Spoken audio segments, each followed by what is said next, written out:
dans, donc, Simon est archéologue consultant dans la région de Montréal. Il a fait, après, il a fait une maîtrise ici en archéologie sur une fortification près de Québec, donc du 18e siècle. Et quelques années plus tard, il nous a recontactés pour entreprendre un doctorat sur la formation des villes. Donc, c'est le sujet de sa thèse. Et donc, j'aimerais donner la parole à Simon pour t'écoute. Parfait, merci Réginald. Je vais lancer le partage de mon écran. C'est un contre-jour, Simon. Oui, je le sais, je suis désolé, je me suis mis dans une pièce pour être pas dérangé parce Pas que d'enfant. si c'est les vacances, toute la OK. famille est là. J'ai peur que le chien vienne gratter. Vous pourrez regarder les diapos. OK. Je vais lancer la présentation. Donc, comme Réginald le disait, oui, je suis archéologue consultant depuis bientôt 20 ans. Je travaille pour une firme privée qui est basée à Boucherville. On fait des interventions partout à la grandeur du Québec. Mais moi, j'ai été surtout appelé à intervenir dans les arrondissements historiques des villes de Québec, Montréal et Trois-Rivières. Et c'est ce qui fait que depuis les 20 dernières années, je touche au cœur des vieilles villes françaises de la Nouvelle-France. Puis, ça m'a trotté pendant longtemps dans l'esprit d'essayer de pousser les données qu'on amassait pour essayer de dégager une compréhension beaucoup plus globale de. Puis, donc, j'ai contacté Réginald, on a entrepris le doctorat, ma scolarité est terminée et il me reste qu'à rédiger ma thèse. C'est en cours, je suis à peu près rendu au 3e chapitre. Donc, je vais vous présenter aujourd'hui là où j'en suis dans mon raisonnement, dans ma façon de procéder. Ça va être aussi une façon pour Réginald et Steven de voir où est-ce que j'en suis, où j'en suis dans ma réflexion. Puis, je vais commencer là-dessus. Donc, les objectifs de ma recherche. Il existe quelques ouvrages, je vais les faire apparaître, qui parlent des villes françaises en Nouvelle-France ou dans le Nouveau Monde. On peut le voir ici, la ville française du Nouveau Monde. Je vais vous expliquer tout à l'heure pourquoi on utilise le mot Nouveau Monde plutôt que Nouvelle-France. Il y a quand même une bonne nuance, là. Mais donc, les ouvrages qui traitent du sujet, c'est généralement, comme dans les deux cas qu'on voit ici sur la photo, c'est généralement des essais de catalogage où on présente les villes, leur évolution, puis on passe à un autre. Même dans le livre Les villes françaises du Nouveau Monde, ils ne présentent même pas de définition de qu'est-ce qu'est une ville. Donc, on a un peu une espèce de beau livre qui montre un peu n'importe quoi, plusieurs types d'établissements. Je vais vous les montrer tout à l'heure quels sont ces types d'établissements qui parfois peuvent porter à confusion. Donc, d'autres ouvrages comme l'ouvrage de Gilles-Antoine Langlois qui parle des villes, mais simplement de la Louisiane. Simplement, c'est déjà un gros morceau, mais juste de la Louisiane. Puis d'autres ouvrages comme l'espèce une bonne recherche historique, mais plutôt destinée au grand public sur comment les citadins vivaient en Nouvelle-France. C'est ce qui constitue, si je peux m'exprimer ainsi, le gros des ouvrages qui ont été écrits sur le sujet. Il n'y en a donc pas beaucoup.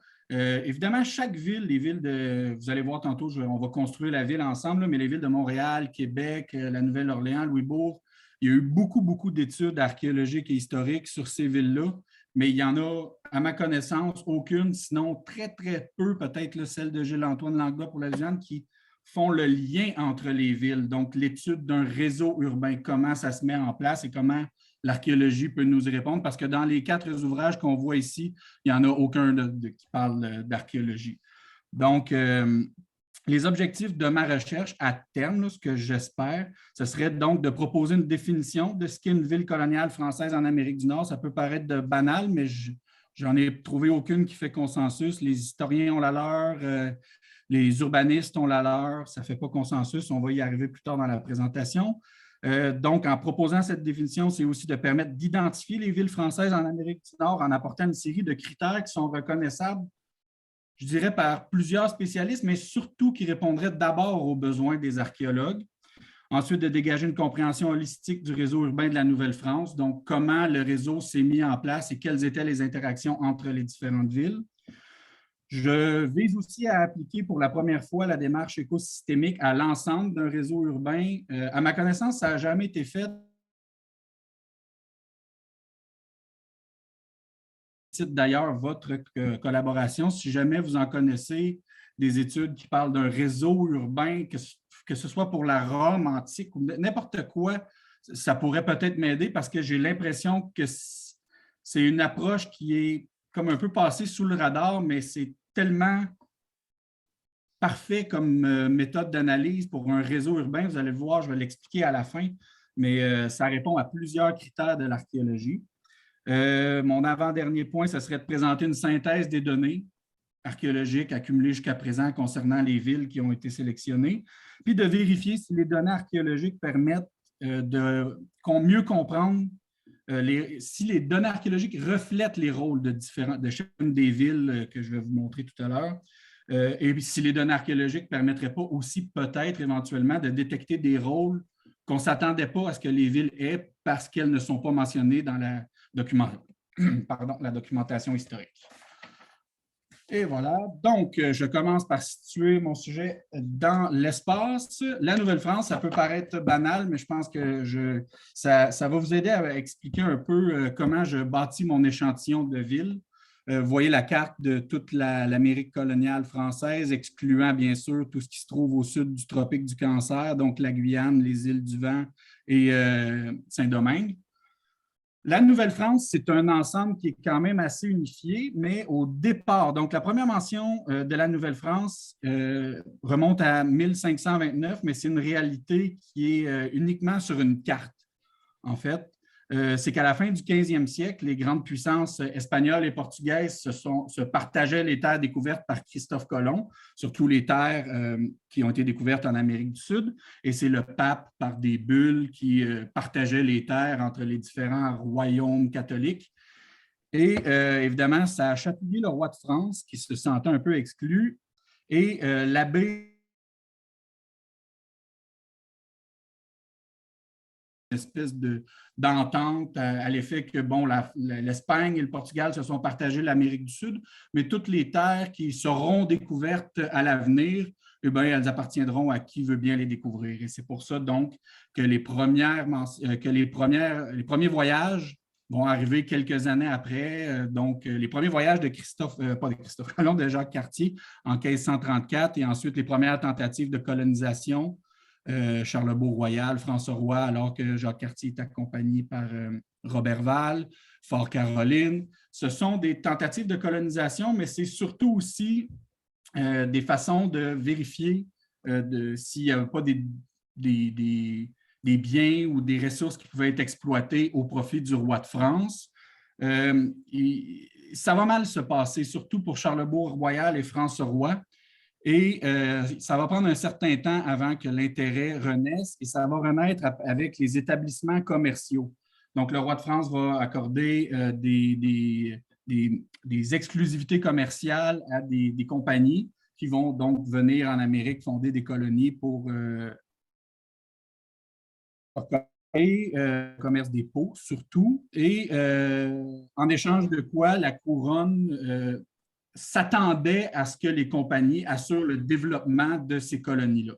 Et c'est là qu'on va voir des établissements comme Tadoussac, Port-Royal, l'île Sainte-Croix, que Steven connaît extrêmement bien, Québec, Trois-Rivières et Montréal. C'est des endroits qui vont être fondés pendant cette période de colonisation. Sauf que, malheureusement, les compagnies vont se montrer incapables d'assurer le développement des colonies, d'amener des populations parce que, évidemment, ça va un peu à l'encontre de leurs objectifs qui est simplement de rentabiliser au maximum. Donc, devant l'insécurité aussi, parce qu'on a surtout dans le cœur de la colonie, au Canada, dans la région de Montréal, les populations iroquoises qui ne sont vraiment pas contentes de perdre un peu leur lien dans l'échiquier politique et qui font des incursions dans la région. Et la population, qui est quand même très peu nombreuse, mais qui est là, se sent un peu délaissée. Les compagnies sont incapables de les protéger. Donc, le roi va reprendre le contrôle et va instaurer ce qu'on appelle le gouvernement royal en 1663. Et c'est à partir de ce moment-là donc, que la Nouvelle-France va vraiment prendre son ampleur. Ils vont envoyer dans la région de Montréal le régiment de Carignan-Salière qui va bâtir une série de forts pour empêcher les Iroquois de faire des incursions. Ça va pacifier progressivement la région. et on va se doter d'un système de gouvernement. Donc, on a le roi de qui répond le ministre de la Marine, qui répond du roi, c'est-à-dire. Et dans la colonie, on a le gouverneur général. Attendez, je vais changer ça de côté. On a le gouverneur général et l'intendant qui se partagent les pouvoirs.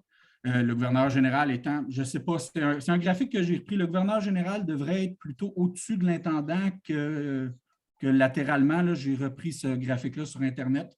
Mais bon, ça mériterait d'être balancé. Et il y a le conseil souverain qui regroupe le gouverneur, l'intendant, l'évêque et quelques conseillers. On a des gouverneurs régionaux, les subdélégués de l'intendant qui sont disséminés un peu partout dans les régions. On a des capitaines de milice et la population qui est en dessous. En gros, c'est la structure politique. Et la Nouvelle-France est divisée en 5 provinces, donc l'Acadie, le Canada, bien évidemment, les pays d'en haut et la Louisiane. Au début de la colonie, avant que la Louisiane soit bien établie, les pays d'en haut étaient rattachés au Canada et le pays des Illinois aussi était rattaché au Canada. Mais une fois que la Louisiane a été bien implantée, c'est un grand mot, mais une fois que la Louisiane a été officiellement couchée sur papier, on a rattaché le pays des Illinois à la Louisiane et on l'a divisé en Haute et Basse Louisiane. Comme Louisbourg, là, vous voyez, je vous vends le punch un peu, on voit les différentes villes en rouge. Louisbourg était la capitale de l'Acadie, Québec était la capitale du Canada. Le Canada était séparé en 3 gouvernements régionaux, qui sont les gouvernements de Québec, Trois-Rivières et Montréal. Dans les pays d'en haut, on avait un gouvernement à Détroit. Dans la Haute-Louisiane, le siège du gouvernement était au fort de Chartres. Je vais vous le montrer plus tard. Et en Louisiane, le gouvernement a changé de place à plusieurs reprises. Je vais vous raconter la petite histoire pour finalement se cristalliser à la Nouvelle-Orléans. Donc, ça, c'est mon sujet dans l'espace. Dans le temps, bien évidemment, comme je vous le disais, vous avez les premières explorations, les colonies comptoirs et la colonie de peuplement. Il y a plusieurs comptoirs qui ont été fondés dans la période de 1600 à 1663, qui vont devenir des villes, comme Québec, évidemment, et Trois-Rivières. Montréal a été fondé en tant que, disons, mission au départ, mais la mission était plus commerciale qu'évangélisatrice. Et à partir de la colonie de peuplement, bien là, il y a plusieurs établissements qui vont prendre de l'expansion. Donc, mon sujet ne touche pas évidemment les premières explorations. Ça va être de 1600. Ça correspond donc à la zone orangée et verte. À partir de la guerre de 7 ans qui commence en 1754 en Nouvelle-France, je n'ai pas mis la date, puis là, je ne cherchais pas s'il y a une proportion, c'est que j'ai mis toutes les dates. À partir du déclenchement de la guerre de 7 ans, il y a une série d'événements qui vont marquer la politique nord-américaine et même la politique générale dans toute l'Amérique avec l'indépendance haïtienne, mais aussi il y a combien de pays d'Amérique du Sud qui vont devenir indépendants au début du 19e et pendant le 19e siècle, si bien qu'à partir de la signature du traité de Paris, le monde et les politiques et tout vont tellement être changés qu'on ne peut plus comparer. Je sais que pour les îles du Vent et les colonies comme la Guyane, plutôt, on a souvent tendance à plutôt marquer avec la Révolution française en parlant d'ancien et de nouveau régime. Pour ce qui est du Canada et des États-Unis, généralement, le point tournant, c'est la guerre de 7 ans et l'indépendance américaine qui arrive tellement dans un court laps de temps que toute la carte politique va être changée. Donc, commençons directement par qu'est-ce qu'une ville? Ça, c'est une définition moderne que j'ai pris dans le Petit Robert sans me casser la tête. Un milieu géographique et social formé par une réunion organique et relativement considérable. Donc, on a une notion de grandeur ici, de construction au pluriel variée et dont les habitants travaillent pour la plupart à l'intérieur de l'agglomération, au commerce, à l'industrie, à l'administration. Je trouve ça bien, mais pour ce qui est d'une ville d'une autre époque, une ville, il faut le dire aussi, d'une autre culture, parce que même si c'est les Français du 17e et du 18e, les choses ont tellement changé qu'on peut difficilement expliquer qu'est-ce qu'était une ville pour ces gens-là. Donc, voici une définition que j'ai tirée du dictionnaire d'Antoine Furtière. en 1690. Je vous mets la définition d'un village et d'une ville parce que vous allez voir, c'est la notion entre les deux revient assez fréquemment. Puis, c'est important de bien saisir la distinction. Donc, un village, habitation de paysans. J'ai souligné paysans parce que c'est assez important, qui n'est point fermé de mur. Ah, ça, on verra, j'y reviendrai. Et qui a d'ordinaire une paroisse. Bon, c'est bien. Paysan, je trouve ça important parce que vous allez voir, je vais vous montrer une autre définition plus loin, mais on pourrait dire que le village tourne autour d'une économie unique. Donc, une ville, c'est l'habitation d'un peuple nombreux, qui rejoint un peu ce que la définition moderne disait, et qui est ordinairement fermé de murailles. Je la trouve plutôt simpliste, cette définition-là, mais c'est quand même assez important. Puis pour ce qui est de l'aspect fermé de murailles, là, vous allez voir, ce n'est pas une condition sine qua non non plus. Donc, Diderot et d'Alembert, évidemment, à tout seigneur, tout honneur. Un village est un assemblage de maisons situées en campagne, qui pour la plupart sont occupées par des fermiers et des paysans. Alors, on revient à cette notion-là. Et où se trouve ordinairement une paroisse et point de marché, bon, c'est correct. La privation d'un marché distingue le village d'un bourg, comme la privation d'une église paroissiale distingue un hameau d'un village. Bon, c'est un peu précis et c'est incertain, mais quand même, ce qu'il faut retenir, c'est l'aspect fermier et paysan. Je trouve que cette définition-là ne nous permet pas de voir la dimension, par exemple, des villages de pêche ou un village de mineurs, par exemple. Mais dans tous les cas, ce qu'on constate, c'est que ce soit des fermiers, des mineurs, j'entends des gens qui extraient le minerai d'une mine, pas que des enfants, des mineurs et des pêcheurs, eh bien, l'espace tourne autour d'une économie unique, c'est-à-dire, et d'une relation très étroite avec l'exploitation de la nature ou du milieu de l'environnement. Alors qu'une ville, c'est un assemblage de plusieurs maisons, je dirais maisons et bâtiments variés, disposés par rue, ça c'est très important, et fermés d'une clôture commune. Donc, l'aspect fermé d'une clôture commune, j'y arrive, on verra, mais je pense qu'on devrait plutôt y aller par dedans la ville et dehors la ville, parce qu'on sait quand on est dans une ville et on sait quand on est à l'extérieur, mais ça ne veut pas nécessairement dire que l'espace est fermé par des murs, parce que ce n'est pas parce que le projet n'a pas été réalisé qu'il n'était pas conçu non plus, on va le voir plus loin. Qui est ordinairement de murs et de fossés pour la clôture commune. Mais pour définir la ville plus exactement, c'est une enceinte fermée de murailles, décidément, on met l'accent là-dessus, qui renferme plusieurs quartiers, des rues, encore une fois, des places publiques et d'autres édifices. Donc là, finalement, on contredit avec maison ici. N'empêche que si on prend toutes les définitions que je viens de vous monter assez rapidement, voici quelques éléments à retenir. C'est-à-dire que tous les établissements ayant une muraille ne sont pas des villes. Ça, je vais vous le montrer tout à l'heure. Mais toutes les villes n'ont pas été nécessairement enfermées pour différentes raisons, principalement souvent des raisons d'économie et de temps. En revanche, cette particularité peut signifier que les villes étaient des espaces délimités. Comme je le dis, on est dedans ou on est dehors. C'est-à-dire que l'on sait quand on est à l'intérieur d'une ville. Puis, on sait aussi qu'il s'agit d'un espace généralement protégé. Donc, la ville a une certaine importance, souvent économique et gouvernementale. Donc, il faut mettre les moyens pour s'assurer que ça ne soit pas exposé. Et les modes de défense peuvent varier, comme on va pouvoir le voir plus tard. Sous l'aspect de la densité de population, parce qu'évidemment, comme on parle d'une population nombreuse dans un endroit restreint, on fait référence à densité. J'ai tenté une expérience pour la présentation d'aujourd'hui, mais je vous le dis tout de suite, ça n'a pas fonctionné du tout. J'ai essayé de calculer la densité de population des villes françaises que je vais vous présenter dans pas long. Et c'est un peu complexe parce que la population évolue, mais la ville évolue en même temps que la population. Donc, quand on prend une date, il faudrait qu'on sache exactement quelles étaient les limites de la ville à la date qu'on a un recensement. Ce n'est pas toujours évident. La ville grandit, des fois même la ville grandit et rapetisse. Ça n'a pas donné de super bons résultats et je viens de comprendre en le faisant pourquoi dans la plupart des livres d'histoire qui parlent d'une ville, on parle à peu près jamais de densité de population.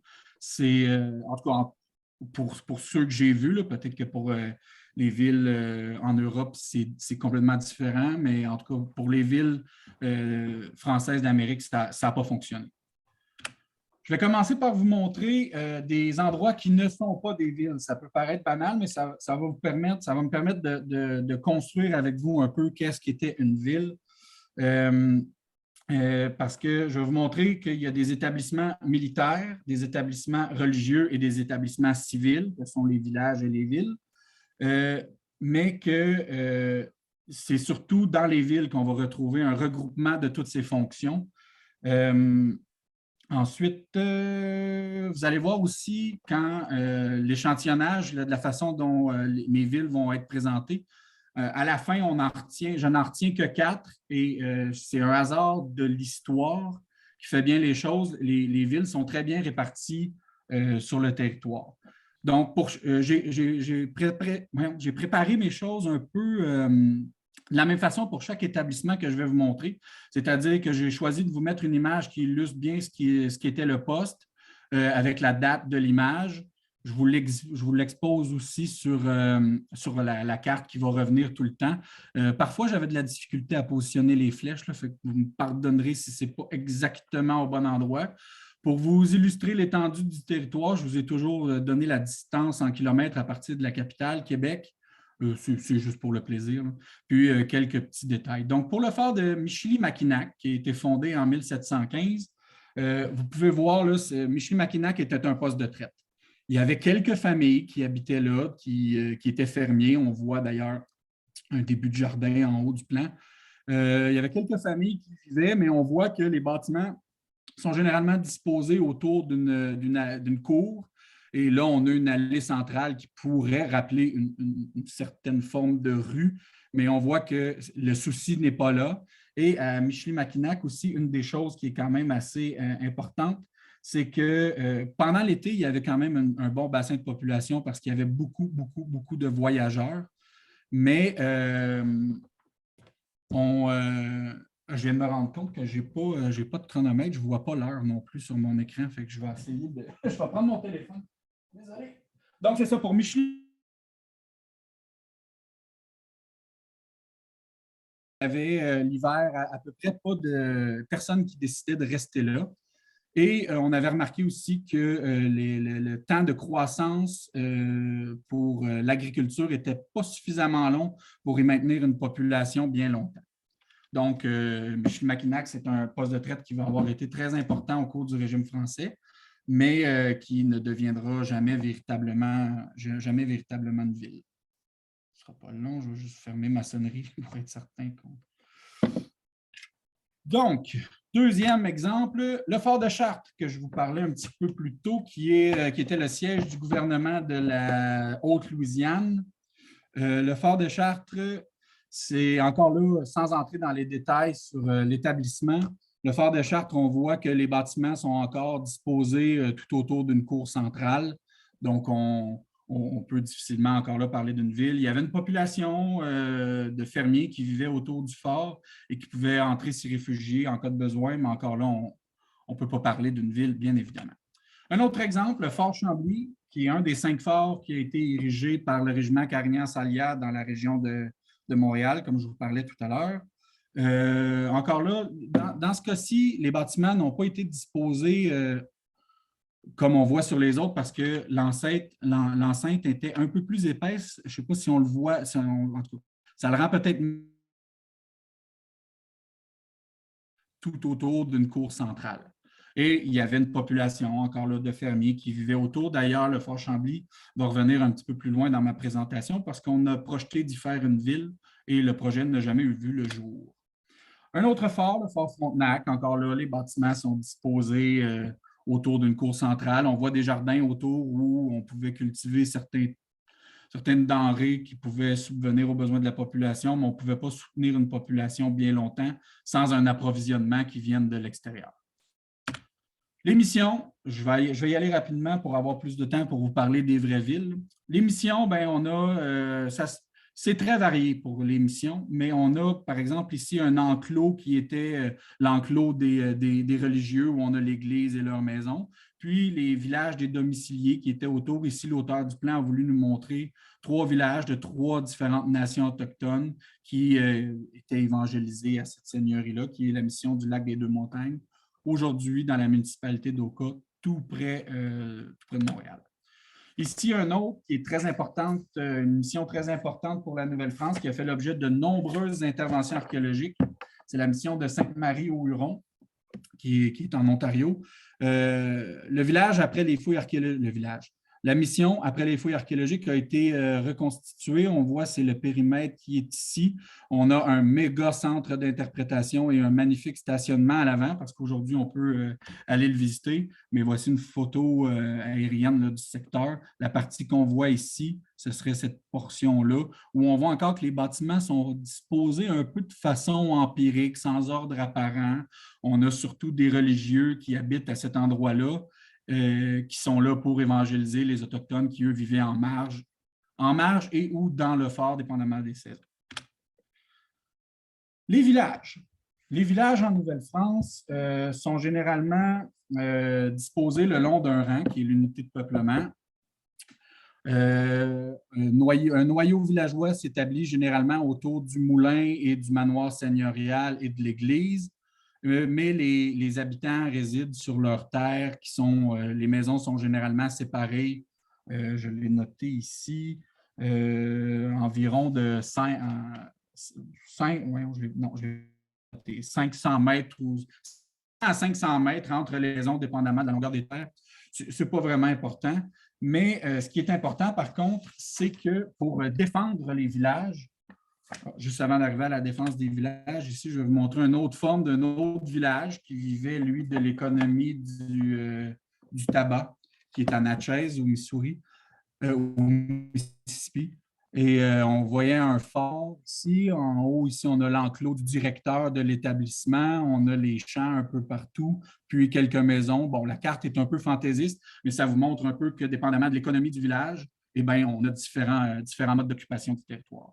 Mais généralement, en Nouvelle-France, quand je vous reviens à l'image d'un village qui s'étire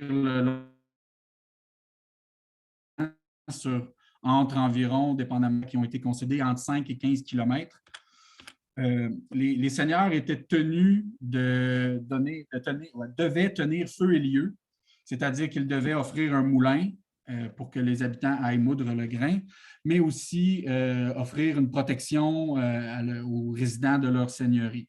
La plupart des seigneurs ont opté pour la construction de ce qu'on appelle une redoute, c'est-à-dire un fort carré ou rectangulaire, en pieux de bois simplement, à l'intérieur duquel on mettait ou on encadrait donc les bâtiments les plus importants, la maison du seigneur, le moulin, l'église, quelques petits entrepôts. Les habitants habitaient à l'extérieur, ils étaient invités en cas d'attaque à se réfugier. Un autre modèle ici, c'est celui qui a été opté par le baron Charles Lemoine de Longueuil sur sa seigneurie de Longueuil. C'est-à-dire que c'est un château fort. Les habitants habitaient évidemment tout à l'extérieur et en cas d'attaque, ils pouvaient aller se réfugier dans la demeure de monsieur. C'est un mode de défense qui était accepté. Évidemment, on ne pouvait pas protéger tout le monde et enceindre toutes les maisons sur 15 km à l'intérieur d'un fort. Mais il y a 3 établissements, Réginald et Steven les connaissent bien parce que j'ai fait un de mes travaux d'examen de doctorat là-dessus. Il y a 3 villages palissadés dans la vallée du Saint-Laurent qui constituent un peu comme une espèce d'hybride entre une ville et un village. Ce sont des villages parce que c'est des fermiers qui y habitent. Il n'y a pas vraiment d'administration, il n'y a pas de gouverneur, ce n'est pas le siège d'un gouvernement, rien. L'économie est très simpliste, ça tourne autour des fermiers, mais le mode de peuplement utilisé dans ces 3 cas-là est vraiment particulier parce qu'on a choisi de donner à chaque censitaire une terre cultivable, mais aussi un emplacement à l'intérieur d'un enclos qu'on avait fait palissader, ce qui a forcé la logistique à l'intérieur, c'est-à-dire de faire des rues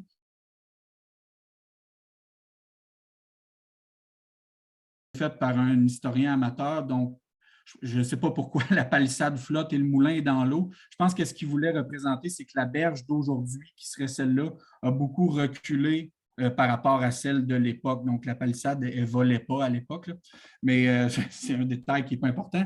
Sinon qu'au moins, on organise l'intérieur du village palissadé avec des rues pour éviter, évidemment, que les gens mettent leur maison un peu n'importe comment.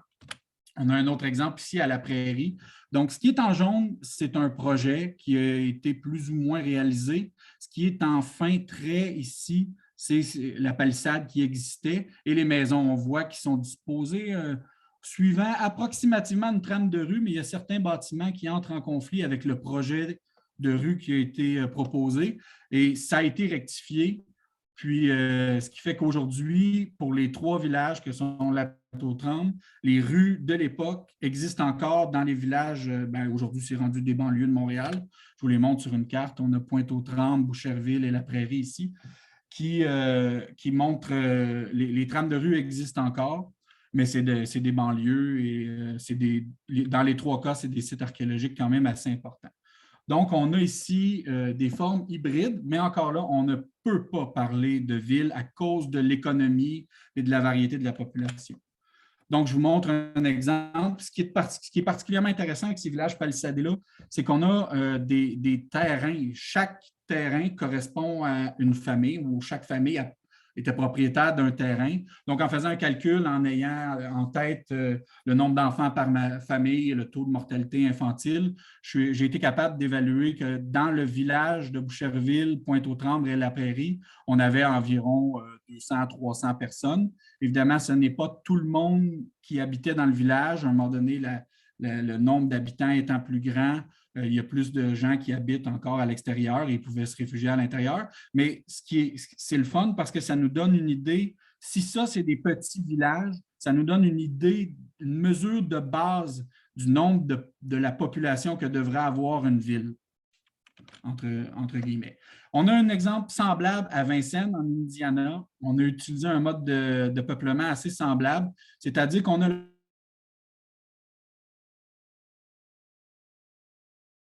à l'extérieur du fort qu'on a organisé à travers une trame de rue et à l'extérieur de ce noyau de village-là, on leur octroyait des terres qu'ils pouvaient cultiver le long de la rivière. Donc, chaque fermier était propriétaire de sa terre et d'un terrain près du fort où il pouvait se réfugier. Vincennes existe encore aujourd'hui, évidemment, mais la trame de rue aussi est toujours visible. Ce qui est intéressant aussi, c'est que quand les Français ont cédé le poste aux autorités, aux Américains, quand ils ont pris contrôle du territoire, eh bien, on a fait un décompte et on a compté 70 familles.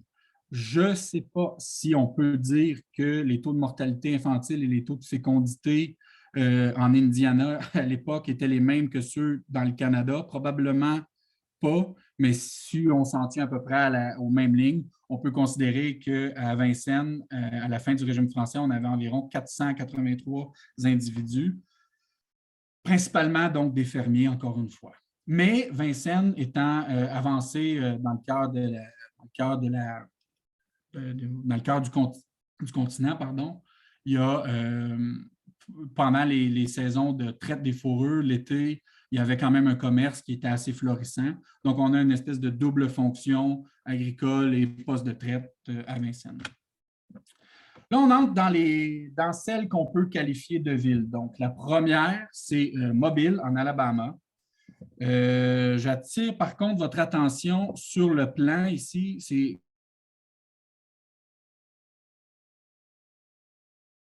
Ça peut donner une indication. Là, quand les gens de l'époque n'osaient même pas l'appeler ville, ça peut donner un bon indice. Mais Gilles-Antoine Langlois, dans Des villes pour la Louisiane française, en fait une analyse assez bien détaillée.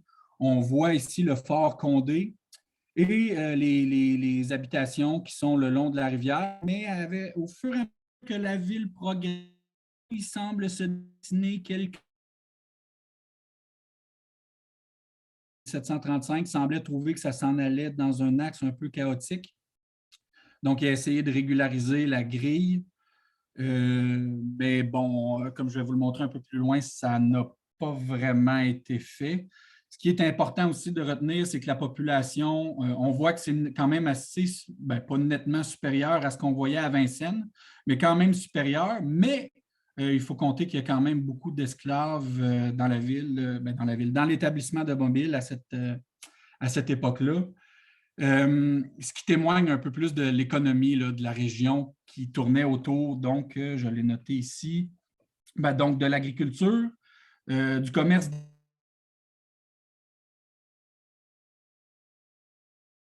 que l'on tirait des marais avoisinants.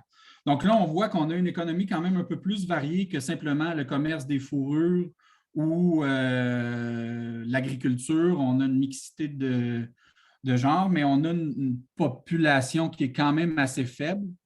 Et ça m'amène à vous raconter un peu une histoire quand je parlais que j'essaie de bien comprendre le réseau urbain en Nouvelle-France.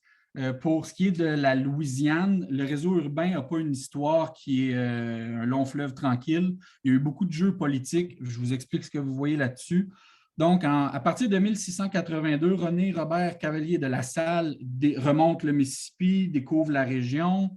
Il retourne en 1680. Bien, son frère, Pierre Lemoyne d'Iberville, retourne. Non, pas son frère. Pierre Lemoyne d'Iberville retourne dans la région et fonde Biloxi, ici qu'on voit, le fort Maurepas, qui est le vieux Biloxi, en 1699. C'est le point qui est ici. Là. Les deux Biloxi sont tellement près l'un de l'autre. C'est le plus à gauche des points. En 1702, le frère donc, d'Iberville, Jean-Baptiste Lemoyne de Bienville, revient dans la région et établit le fort Saint-Louis à l'emplacement qui est identifié comme la Vieille Mobile. On l'appelle Mobile ou Fort Saint-Louis. Dans les deux cas, les deux noms reviennent. Et on abandonne Biloxi où à peu près l'endroit vivote, ça ne va pas bien pour Biloxi. Il y a des jeux de coulisses, mais l'abandon donc de Biloxi ou le presque abandon de Biloxi va favoriser Mobile. Mais après une inondation en 1711, on décide de changer l'emplacement. Aujourd'hui, la Mobile, c'est dans un champ d'un cultivateur. Je pense que c'est un cultivateur. En tout cas, c'est un terrain qui n'est pas développé. Puis le site de Mobile est presque entièrement conservé sans avoir été bouleversé. Et l'archéologue Grégory Vassilkoff a fait quelques interventions. Je ne sais pas s'il y en a eu d'autres depuis, mais on a la grille urbaine, on a tout, mais c'est un projet qui n'a pas abouti puis qui n'a pas eu le succès escompté. Mais on déplace la Mobile à un nouvel emplacement qu'on juge un peu plus simple, mais bon, ce n'est pas tout le monde qui est du même avis. Donc, il y a une période de tergiversation à cette époque-là. On se demande si on implante la capitale. Donc, on choisit d'implanter la capitale à la Mobile, mais là, finalement, on dit non, on va pencher pour être un nouveau Biloxi qui va devenir la capitale de 1720 à 1722. Mais le projet, encore là, le nouveau Biloxi, je vais vous montrer des images.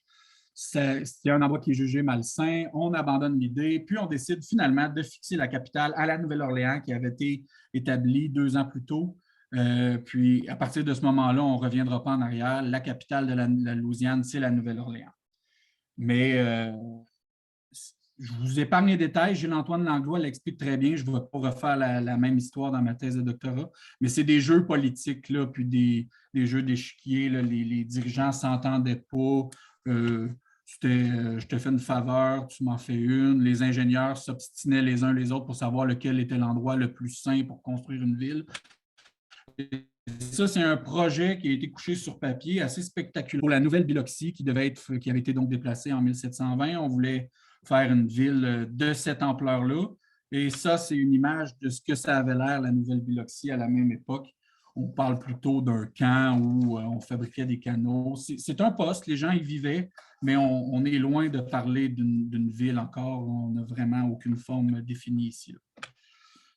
Je reviens à la Mobile pour vous montrer que, dans le fond, puisqu'on entre dans les premières formes urbaines et que moi, ma thèse de doctorat va être sur l'archéologie principalement, est-ce que la ville de Mobile peut nous fournir des données archéologiques conséquentes? Eh bien, il y a eu, à ma connaissance, là, moi qui en ai eu d'autres très récemment auxquelles je n'ai pas eu accès, mais il y a eu 3 interventions archéologiques. Je vous ai mis le plan ici en dessous.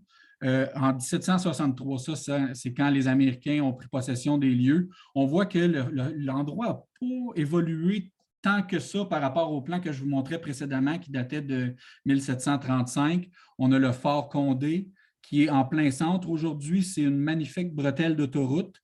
Et quand ils ont construit la bretelle d'autoroute, il y a eu des archéologues qui sont intervenus dans les années 70, mais ils étaient à la remorque des travaux. Donc, ils ont... Bon, je n'ai pas lu leur rapport de l'époque, ça va venir. Je présume qu'ils ont fait au mieux qu'ils pouvaient dans les circonstances. Et aujourd'hui, ce que vous voyez ici, c'est une reconstitution partielle, miniature du fort de Condé qu'on peut visiter. C'est bien fait, mais c'est des données archéologiques qui ont été ramassées à la sauvette. Il y a 2 autres interventions qui ont permis de trouver des données qui datent de la ville française. Ici, on a l'édifice de la cour. Ils ont construit une annexe, puis ils ont trouvé des niveaux d'occupation français. Même chose ici pour le carré Bienville dans la ville, dans le centre-ville. On peut présumer, mais encore là, Gilles-Antoine Langlois l'explique bien là, que pour repositionner la ville de Mobile actuelle sur l'ancienne, il faut faire preuve de beaucoup d'imagination. Sinon, peut-être qu'on voit la rue qui passe ici, qui pourrait correspondre peut-être à celle-là, mais encore là, en tout cas, Gilles-Antoine Langlois ne s'embarque pas dans de telles circonstances. Alors, pour ma thèse de doctorat, Mobile, on voit que c'est un emplacement, disons, plutôt secondaire. Détroit, je vais accélérer parce que si je veux avoir le temps, il est déjà... Détroit, on est devant une autre forme, un autre établissement qui n'est pas abouti. Gilles-Antoine Langlois, je vais vous lire ici. Lui, il dit, puis c'est quand même assez important, je suis perdu dans mes papiers, il dit...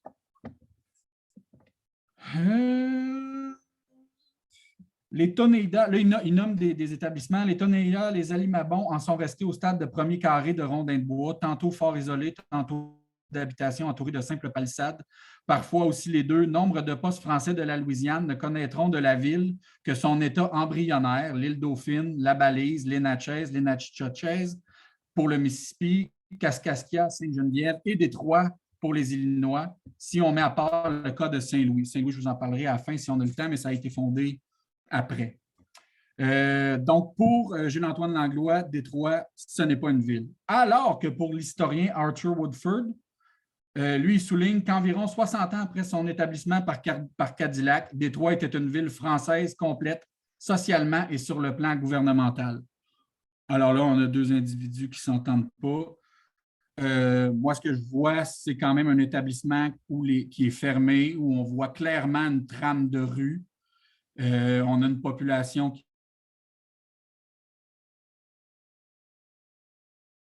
vous montrais précédemment. C'est quand même assez intéressant. Et Louis-Antoine de Bougainville, pendant la guerre de 7 ans, s'était rendu à Détroit.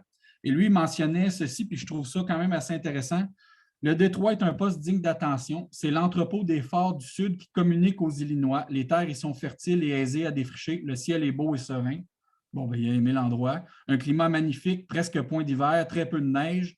Les animaux hivernent dans les champs et s'y nourrissent. Il y a déjà 200 habitations ou environ qui sont pleines de vivres et de bestiaux qui fournissent des farines à différents postes des pays d'en haut. Il est donc question de favoriser cet établissement qui est un lieu important à cause de toutes les nations qui l'environnent et du chemin pour la communication aux Illinois. Pour y parvenir, il faut le mettre en gouvernement avec un état-major, 5 ou 6 compagnies complètes d'officiers, et ainsi de suite, et ainsi de suite. Donc, pour Détroit, ce que Bougainville nous confirme ici, c'est qu'on est devant un établissement qui est probablement plus en voie d'être une ville qu'une véritable ville. Si la Nouvelle-France avait survécu une vingtaine d'années de plus, peut-être qu'on aurait un discours différent, mais pour le moment, on est vraiment à la marge. Sauf que n'empêche que Cadillac, quand il a fondé Détroit,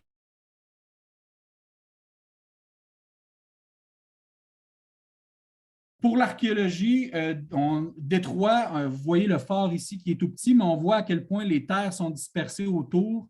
On parle surtout, donc, pas mal d'un établissement plutôt agricole, un peu comme Vincennes, avec la dimension poste de traite et commerce au plus fort de l'été. Mais malheureusement, pour Détroit, là, je vous ai tenté une superposition avec un Google Maps. Vous voyez, l'île ici semble bien correspondre et la courbe ici. Ça montre à quel point les berges de la rivière du côté de Windsor et de Détroit, ici, c'est vraiment le centre-ville là, où on a le Joe Louis Arena puis tous les grands bâtiments. Le fort est directement en dessous. Du Détroit de la Nouvelle-France, les archéologues n'ont à peu près n'ont rien trouvé. Les découvertes qui concernent le régime français qui ont été faites sont plutôt en marge de la ville, plus loin, et du côté de Windsor, où le développement urbain est moins grand, puis où les remblais sont un petit peu moins intenses. Donc, Détroit, même si on est devant une particularité intéressante qui fait partie du développement du réseau urbain de la Nouvelle-France, sur le plan archéologique, c'est malheureusement zéro. On arrive à Trois-Rivières, je vais y aller encore plus rondement parce que là, c'est des villes qui n'ont plus besoin de présentation. D'ailleurs, on le voit dans le plan, je crois que je l'ai souligné ici, plan de la ville de Trois-Rivières. La population est quand même pas énorme. C'est la plus petite des villes du Canada, si on peut dire ainsi, mais c'est le siège d'un gouvernement régional, le gouvernement de Trois-Rivières, qui, lui, le gouverneur de Trois-Rivières est redevable au gouverneur général de la Nouvelle-France, qui est à Québec. Et donc, c'est ça pour Détroit. Moi, j'ai pu faire des interventions archéologiques. Ce qu'on voit ici, j'ai malheureusement pas de plan plus récent de Détroit. Celui-là, c'est de Trois-Rivières. Celui-là date de 1704. On a la maison du gouverneur qui est ici. On l'a cherché autant comme autant, mais on sait que le terrain a été dérasé au 19e siècle. Il n'en reste plus. Mais j'ai trouvé une section de la palissade ici qui a été construite. Ça, c'est un projet, ce qui est en jaune, qui a été couché sur papier, mais qui n'a pas vu le jour. Pas dans cette forme-là, en tout cas. Donc, j'ai pu trouver la palissade qui est là, l'église. On a fouillé des sépultures dans le cimetière, puis on a trouvé ces deux maisons-là. Du Trois-Rivières français, il y a quelques interventions qui ont été réalisées. Donc, ça, c'est celle que je vous mentionnais, auquel j'ai participé. On a le parc j'ai oublié son nom, la place d'Armes, où l'archéologue Françoise Duguay a fait des interventions il y a quelques années, et où elle a trouvé des traces du régime français. Et où il y en a aussi dans l'enclos du monastère des Ursulines. Et la trame de rue ancienne qu'on voit sur cette carte-là, elle a survécu mal.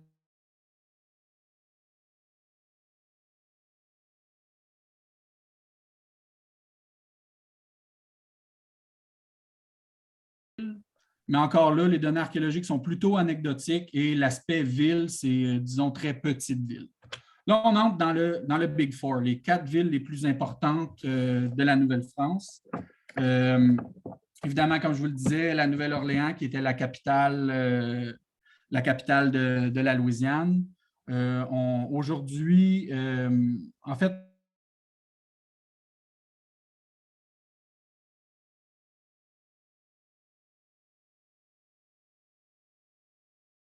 d'une ville.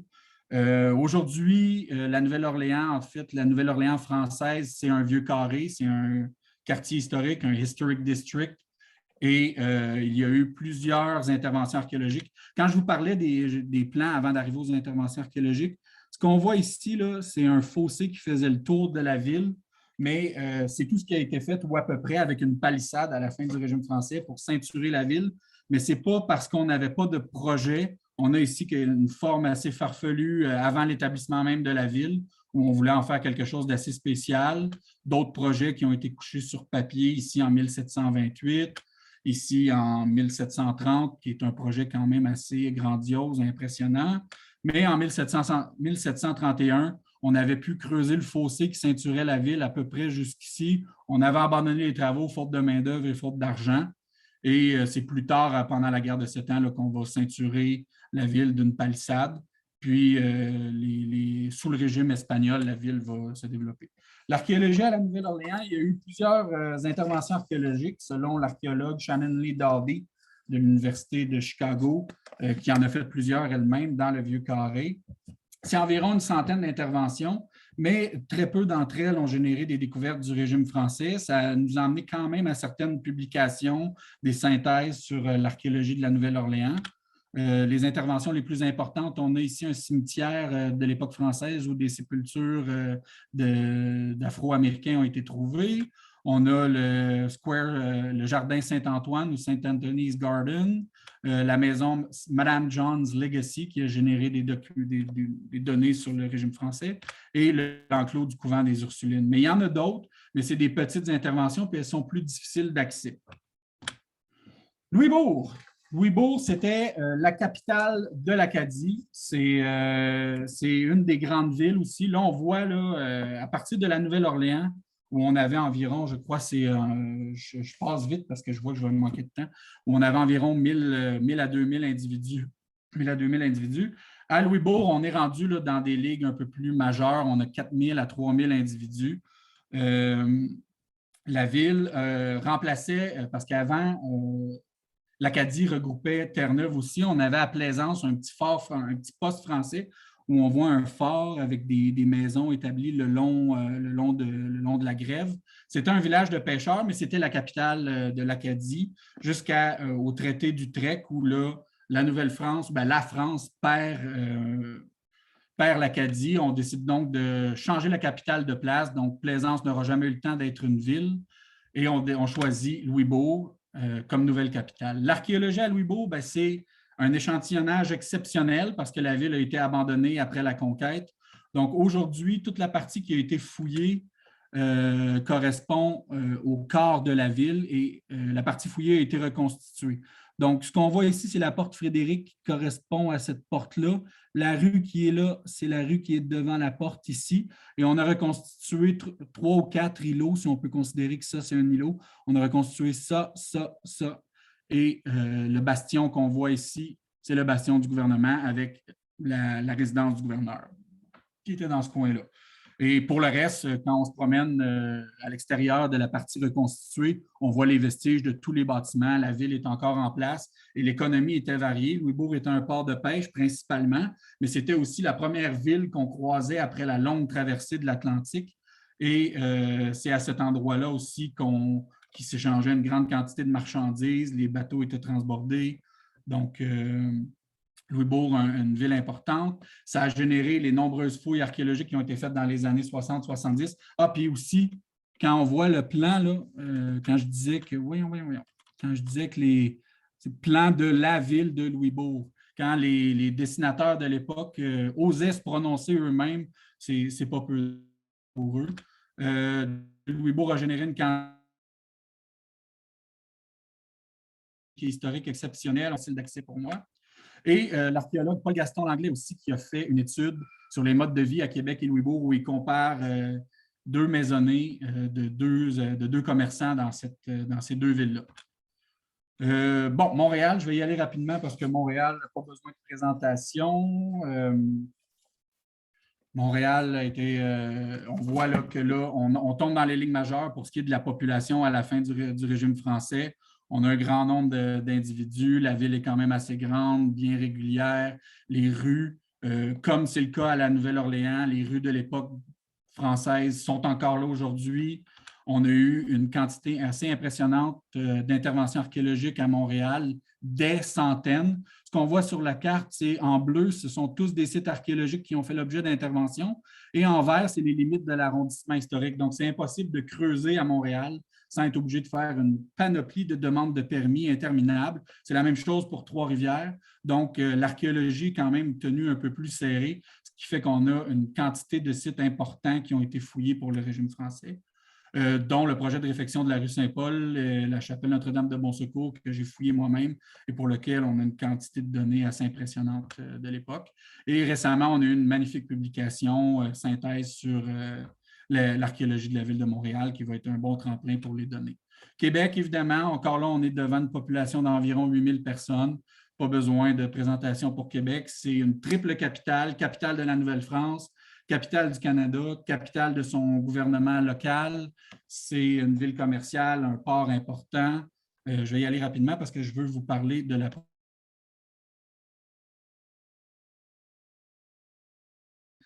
encore là, les limites du site historique. On ne peut pas creuser sans faire d'intervention archéologique. Beaucoup de sites archéologiques, dont Place Royale, qui ressemble à un projet de l'envergure presque de Louisbourg, si on veut, qui a généré une quantité de données phénoménale. On a plusieurs publications là, qui nous permettent de mieux connaître l'histoire de Québec.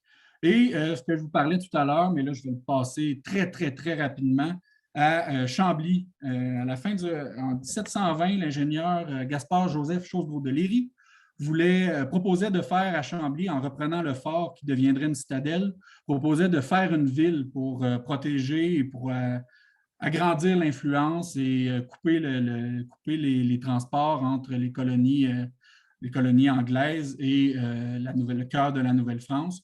Mais le projet ne verra jamais le jour parce que notamment les politiciens ou les bonzes de la région de Montréal étaient très peu chauds à l'idée d'avoir un nouveau gouvernement si près du leur qui leur ferait perdre de l'influence. Donc, le projet va tomber à l'eau. Mais quand je vous parle du développement du réseau urbain des villes, c'est quand même très important. Là, je vais regarder. Me laissez-vous un petit 10 minutes encore? Donc, ça, c'est Chambly en 1704.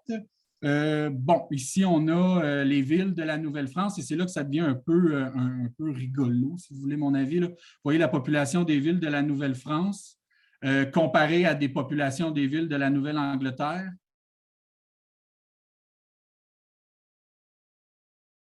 Parisiens qui débarquent à la Nouvelle-Orléans, ça devait être risible, mais n'empêche que si on regarde la population de la Nouvelle-France versus la population de la Nouvelle-Angleterre, on est dans des proportions qui expliquent pourquoi la Nouvelle-Angleterre a conquis la Nouvelle-France, mais pourquoi les villes de la Nouvelle-France sont si petites comparées à d'autres exemples à la même époque ailleurs dans le monde.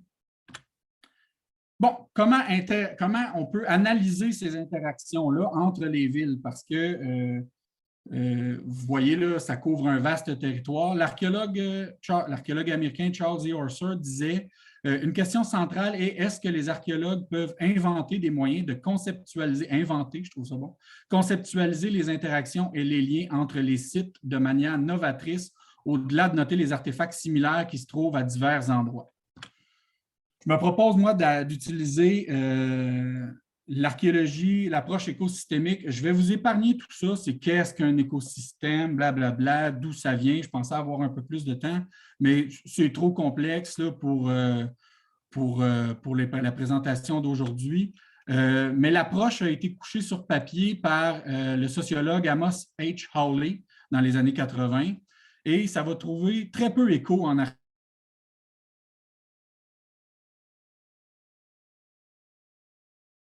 systémique à la Ville de Québec.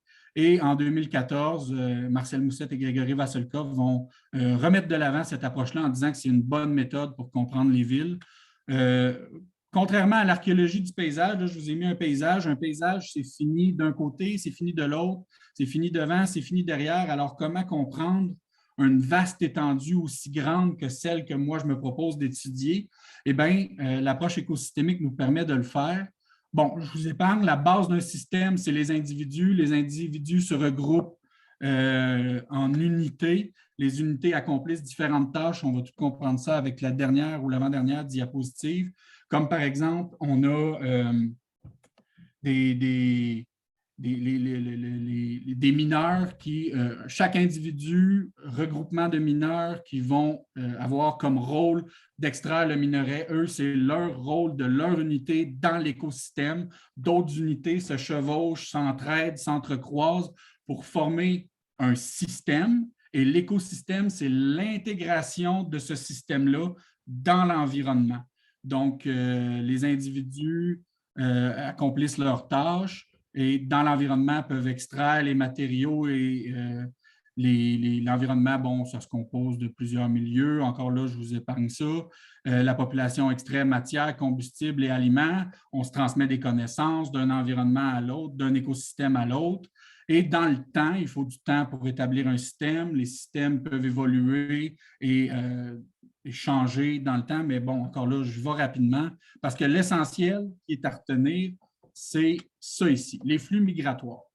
Donc, on voit les individus qui se regroupent en unités. Pour bien faire, ce que j'aurais dû faire, c'est mettre plusieurs unités qui s'entrecroisent les unes les autres pour accomplir chacun leur tâche. Le tout forme une population qui s'insère dans son environnement, qui est la ville, qui, elle, est construite sur un terrain particulier. Et les différentes villes, il y en a des petites, il y en a des plus grandes, sont interreliées entre elles par des routes, des voies d'accès. Et la mobilité entre les individus, les idées, les denrées et les biens permettent de comprendre le système. Donc, chaque ville est un écosystème, mais l'ensemble des villes est aussi un écosystème en interrelation. Et c'est ce qui nous permet d'avoir une dimension qui incorpore l'environnement des gens, mais aussi une archéologie de l'économie, ou si on veut, à cette époque-là, donc du capitalisme, par les liens qui unissent les villes ensemble. Donc, c'est une approche qui, je trouve, est la meilleure pour parler d'un système de villes qui est éloigné les uns les autres. La façon dont je me propose d'opérer, Catherine Lausier a employé en 2012 pour sa thèse sur le commerce de toute la Guyane, c'est-à-dire l'étape 1, d'établir le contexte historique du réseau urbain. Comme je l'ai fait un peu, je vais raconter l'histoire de comment ce réseau-là s'est mis en place. L'établissement d'une ville en appelle une autre et en appelle une autre. Il y a des projets qui sont abandonnés, il y en a qui vont aller à terme, il y en a qui n'auront pas le temps d'aboutir. Et ensuite, de voir comment les données archéologiques nous permettent de bien comprendre les différents rôles de chacune des villes. Et si les données archéologiques nous permettent de voir des rôles qui ne seraient pas mentionnés dans la documentation historique et inversement. Puis, je pense qu'il y a une diapo que j'aimerais vous montrer. C'est plus pour Réginald et Steven ici, que j'ai passé rapidement tout à l'heure pour vous parler plus de la population. Mais donc, pour l'échantillonnage des villes, les points verts sont les 4 grandes villes de la Nouvelle-France que vous voyez. Et les petits points rosés ici, c'est les projets dont je vous parlais qui sont plus petits, moins achevés, comme Détroit et Mobile, et qui, par la même occasion, par le hasard de l'histoire, ont à peu près pas ou peu de données archéologiques.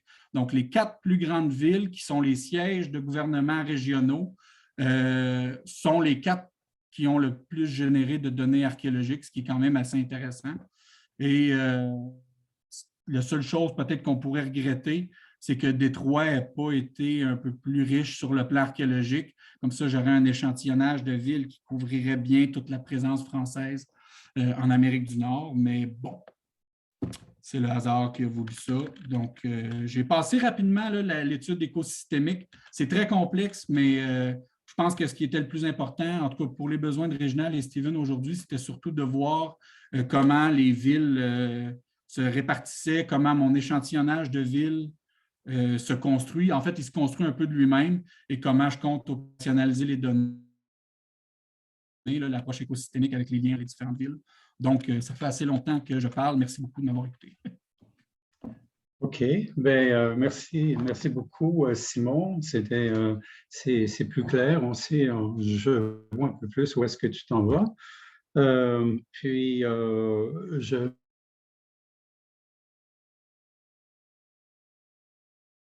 ta présentation, susciter des interrogations. Merci, Simon. Merci à vous. OK, merci Simon, merci Réginald. Merci Simon, c'était très intéressant.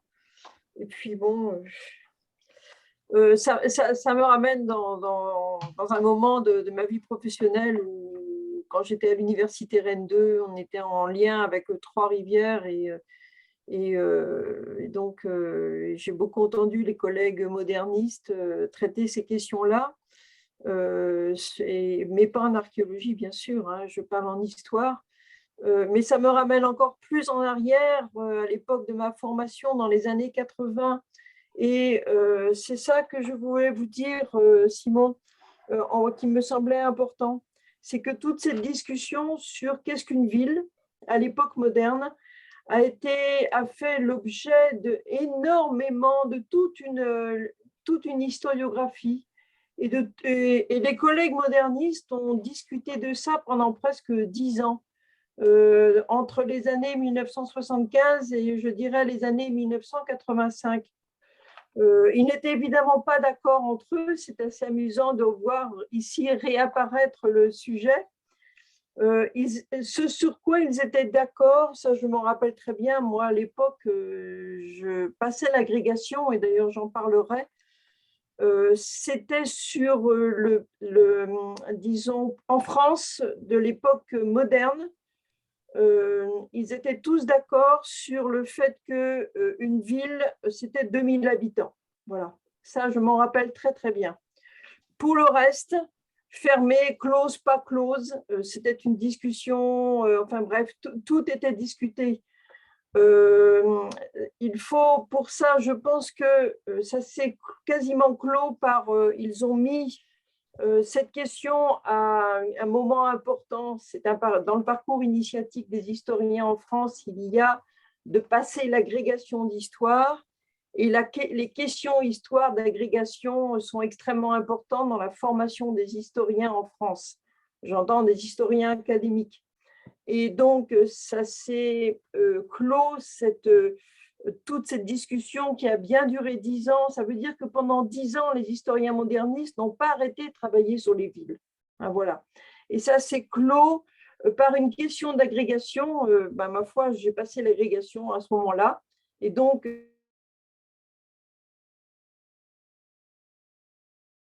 un des ouvrages qui, je crois, est encore accessible, mais qui résume bien l'affaire, et dans lequel il y a toute la bibliographie, je suis en train de l'écrire ici, j'ai retrouvé ça, hein, c'est l'ouvrage de Jean Meyer, je mets le nom tout de suite ici, Jean Meyer, Études sur les villes françaises du milieu du XVIIe. Alors, c'est le programme d'Agreg, hein, tout simplement. C'est la question d'Agreg, comme nous disons nous, sur l'époque moderne. Voilà. Mais d'abord, l'ouvrage de Meyer est tout à fait remarquable et il résume parfaitement, en termes de biblio, tout ce qui s'est dit à cette époque sur la discussion entre ville et village. Ça, c'est la première chose que je tenais absolument à vous dire. Donc, c'est ça le titre, un milieu du XVIIe siècle à la veille de la Révolution française. Voilà. Alors, voilà, ça, c'est la première chose. Autre chose, toujours en termes, donc, par rapport aux questions que vous posiez sur, disons, l'approche systémique. Toujours dans ces années 80, ça a été travaillé par les géographes en France. Et donc, j'ai essayé de me rappeler, parce qu'il y avait une question de géographie à l'Agreg aussi, et donc j'ai aussi mangé de la géographie urbaine beaucoup. Et donc, on a des ouvrages de géographes qui traitaient de cette question. J'ai retrouvé, alors, les géographes en question, il y a Gabriel Dupuy, et donc, on ne parlait pas, il y avait un petit peu l'expression systémique, mais on débutait, hein, dans les années 75-80, c'était vraiment le début de la pensée systémique en général, en tout cas dans le monde francophone, et encore plus, disons, pour ce qui est de la géographie et de l'histoire. Hein. C'était surtout la géographie, et donc il y avait le géographe qui a travaillé là-dessus et qui est intéressant, c'est Gabriel Dupuy, qui avait fait un ouvrage sur l'urbanisme des réseaux. Il ne faut pas se laisser prendre, mais ça renvoie à votre dernière diapo, hein, sur la circulation, etc. Le terme circulation est un terme invalide, à mon sens, qui est arrivé beaucoup plus tard, dans les années 90-2000. Ce qu'on disait à l'époque, c'était réseau, en fait, et ces théories et méthodes, là aussi, il y a à creuser, je pense, hein, je me rappelle très bien qu'ils essayaient de travailler entre les différentes sortes de villes, et justement, quelle était la ville maître par rapport aux autres. Eux ne rentraient pas dans ces discussions de population, mais plutôt, on va dire, de rôle de la ville, de la fonction des villes, et comment s'organiser des réseaux de villes à partir de ça. Hein, voilà. Dernier point bibliographique, j'ose encore, dernier point bibliographique sur la densité. Alors, il faut savoir qu'en histoire, disons en historiographie de l'époque moderne, il y a eu un grand moment quantitativiste.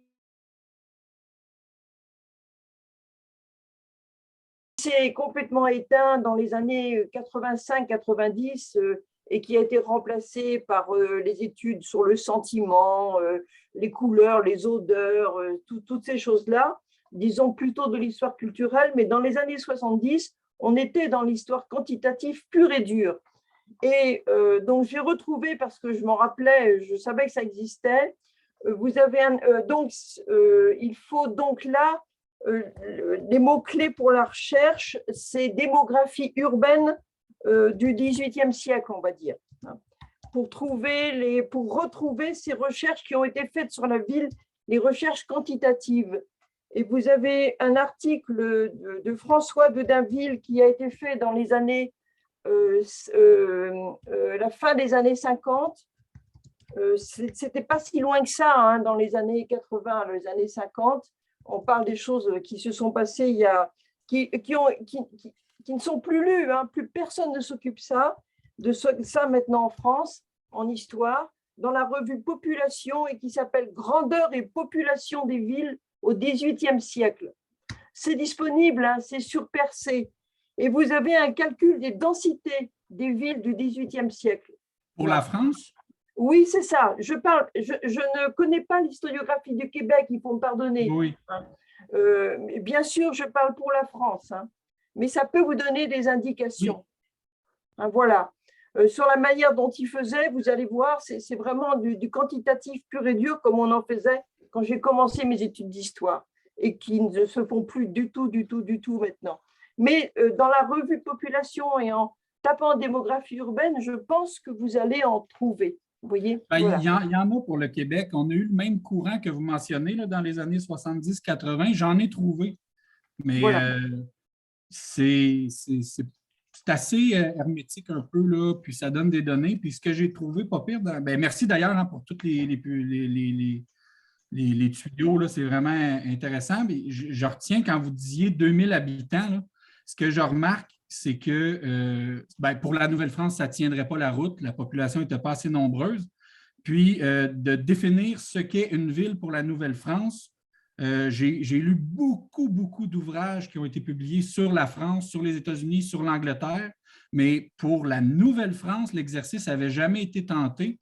Puis, mon cher, ça, c'est tout le plaisir de la thèse. Oui.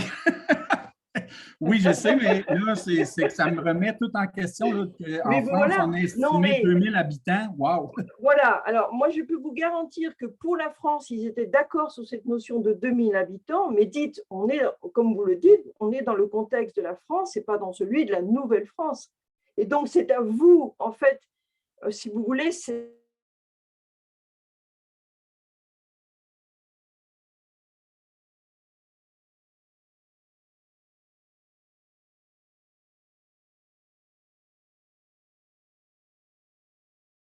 voilà, vous voyez. Mais ça, c'est votre travail, oserais-je dire. Mais je voulais vous indiquer, si vous voulez, que cette discussion, voilà, c'est ça qui me frappe. Vous voyez, les résultats auxquels ils sont obtenus, c'est leur interprétation.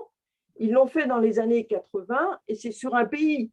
Je ne suis pas sûre qu'en Espagne, on aura obtenu le même résultat, vous voyez. Mais je voulais vous dire qu'il y a eu cette discussion, c'est signe, à mon sens, que cette discussion, elle existe. Vous voyez, elle correspond à quelque chose. Par contre, ça, c'est intéressant. C'est étonnant que ça n'ait jamais été fait pour le Québec, ou du moins pour la Nouvelle-France jusqu'à présent. Surtout si, comme vous dites, ça a été une mode dans les... oui. Ça les a occupés presque... oui, ça les a vraiment énormément occupés. Ça a été jusqu'à faire une question d'agrég. Donc, vous voyez, c'est en France, disons, dans le milieu historien français, ça signe l'importance de la question. Vous allez retrouver la France, mais je ne pense pas que l'histoire urbaine de la France traite de la Nouvelle-France. Voilà, il y avait très peu de labos en France à s'occuper de la Nouvelle-France. Hein. Il y avait bien sûr Rennes 2, hein, ça c'est clair, mais je ne crois pas qu'il y en avait beaucoup plus. Mais dites, je voulais vous dire autre chose.